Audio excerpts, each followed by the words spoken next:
Dawn had barely touched the Eritrean highlands when the earth trembled not from thunder, but from footsteps. A column of Italian soldiers, confident, disciplined, and marching under the belief that a colonial flag could tame an ancient land, stepped into a silence they did not understand. And somewhere beyond the ridgeline, hidden by thorn and rock, an Ethiopian force waited. Not an army of conscripts, not tribal militias, but warriors shaped by a century of defense, unity, and imperial loyalty. Men who believed that no foreign power would plant a flag on African soil without a price paid in blood. Ras Alula, the general Ethiopian chronicles describe as the hand that guarded the empire, watched from the heights. He did not blink. He did not speak. He simply raised his spear. And in that moment, Dogali changed from a location into a sentence. Because by the time the sun lifted above the Akora Valley, 500 Italian soldiers would lie broken across the dust, surrounded by an Ethiopian army that refused to kneel, refused to fold, refused to let Africa be carved like a map. This is Dogali, the battle that told the world, Ethiopia will not be colonized. Before Dogali, the Horn of Africa stood at the edge of a blade. Italy, a young nation hungry for empire, pushed inland from Massawa, believing the Ethiopians were fractured, weakened, slow to react. European diplomats whispered that Ethiopia was a dying empire. But Ethiopian scribes wrote something very different. They recorded that the land was awake, watchful, and unbroken.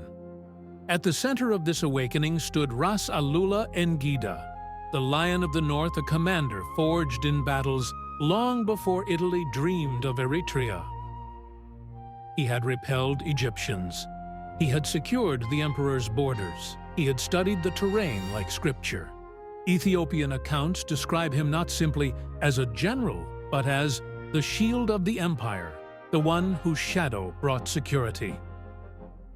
By late 1886, Italy began advancing toward Sahati, building a fort, testing Ethiopia's patience 1 mile at a time.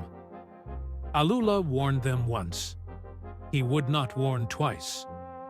And when the Italians pushed deeper into the region, capturing water points, harassing caravans, and fortifying Sahati, Alula saw what was coming.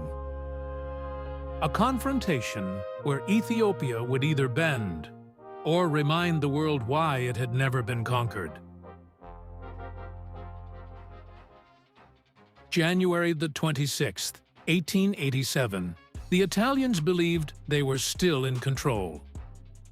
A supply column of roughly 548 men, led by Lieutenant Colonel Tommaso de Cristoforis, marched from Monculo toward Sahati to reinforce the garrison there. They carried modern rifles, ammunition, artillery support behind them, and the confidence of a European power. But they did not know Alula had already surrounded Sahati's approaches. They did not know Ethiopian scouts had been tracking them since dawn. And they did not know thousands of warriors were waiting in the rocks and ravines ahead. Ethiopian chronicles describe Alula's deployment as a hand closing around its prey. His men were disciplined, veterans of wars far bloodier than anything Europe imagined Africa capable of. And their numbers, though debated, ranged from 6,000 to as high as 10,000, depending on the source. Ethiopian records emphasize the army's unity and readiness rather than its size. When the Italian column reached Dogali, they entered a natural bowl, a kill zone Alula knew perfectly well. The trap was already closed. The prey simply hadn't realized it yet. The battle did not begin with a war cry. It began with a silence. Nestled among the boulders and thorn bushes, Ethiopian riflemen waited without a whisper. The air felt too still, too heavy. One Italian survivor later wrote that it felt like the land itself was holding its breath. Then came the crack. Not from a rifle, but from the echo of Ras Alula's signal. A gunshot, a single deliberate spark shattering the morning quiet. Dust erupted. Rocks flashed with muzzle fire. And suddenly, the Italians found themselves hit from 3 sides at once. They scrambled for cover, forming defensive lines, firing volleys as fast as they could reload.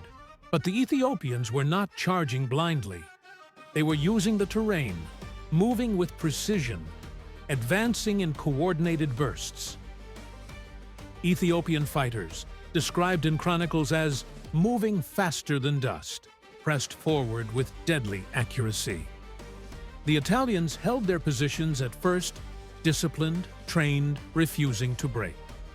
Their firepower slowed Ethiopian advances, but every minute tightened the noose Alula had built. He wasn't simply attacking. He was dismantling.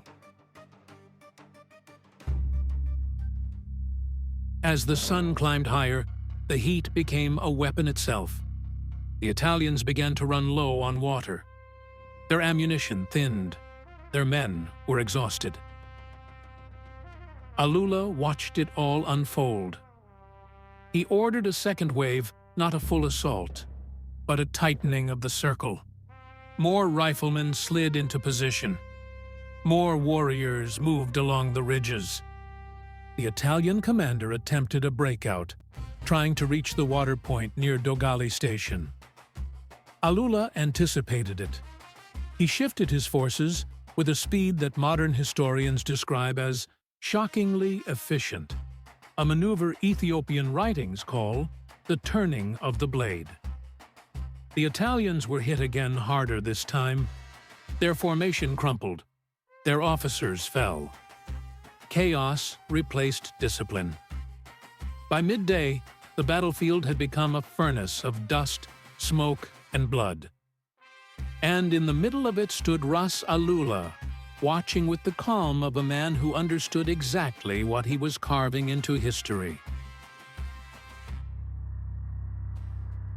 By early afternoon, the Italian line was broken. Some fought to the last bullet. Some attempted to retreat back toward Monculo. Many collapsed from exhaustion under the relentless fire. Every Italian attempt at reorganization was crushed. Every fallback point was cut off. Ethiopian sources describe this final phase as the hour of breaking.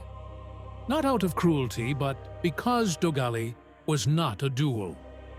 It was a declaration that Ethiopia would never surrender its land, never bow to foreign rule, never let an empire rise at its doorstep without answering it with steel. When the last major Italian position collapsed, Dogali fell silent again, but this time it was not the silence of anticipation. It was the silence of consequence. When the dust settled, the field around Dogali was unrecognizable. More than 500 Italian soldiers lay dead nearly the entire column. Barely a handful survived. Ras Alula allowed the wounded to be recovered. He sent word to the Italians, "If you want peace, stay in your borders. If you want war, come beyond them again." Italy was shocked. Europe was stunned. Ethiopia stood proud. Ethiopian chronicles wrote that Dogali was the day the lion roared. Modern historians call it one of the most decisive anti-colonial victories of the 19th century. And though Italy would return years later, seeking revenge at Adiwa, the world would remember Dogali as the first warning. Africa was not a blank map. Ethiopia was not an easy conquest, and its people were willing to defend their land with a courage empires could not measure. Dogali was more than a battle. It was a message carved into the red earth. This land is ours. And on that day, under that burning sun, the world heard Ethiopia speak.